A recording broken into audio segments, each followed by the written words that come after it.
Breaking news है खानपुर मावा से शेयर कई पिया मुख्तलिफ थाणन की पुलिस गोठ ते चढ़ाई कई। बिन औरतों ने एक नींगर समेत 7 ॼणनि खे खंभे विया। पुलिस पारां घरनि खे ॾाठो वियो। मुतासिरनि जो वाक़े ख़िलाफ़ एहतजाज। हिकु भेरो ॿीहर अव्हांखे अहम ख़बर खां आगाह करे रहिया आहियूं। खानपुर में मुख़्तलिफ़ थाणनि जी पुलिस जे ॻोठ ते चढ़ाई कई।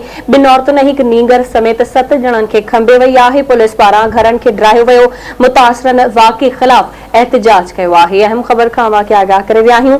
खानपुर में मुख़्तलिफ़ थाणनि जी पुलिस ॻोठ ते चढ़ाई कई। ॿिनि औरतुनि हिकु नींगर समेत 7 ॼणनि खे खंभे खणी वई। ब्रेकिंग न्यूज़ है खानपुर में मुख्तलिफ थाणन की पुलिस गोठ ते चढ़ाई कई, जंहिंमें बिन औरतों ने एक नींगर समेत 7 ॼणा खंभजी विया।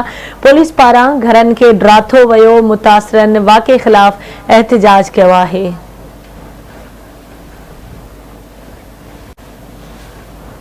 खानपुर में खबर है जिथे मुख्तलिफ थाणन की पुलिस गोठ ते चढ़ाई कई, जंहिं दौरान बिन औरतुनि समेत एक नींगर समेत 7 ॼणा खंभजी विया।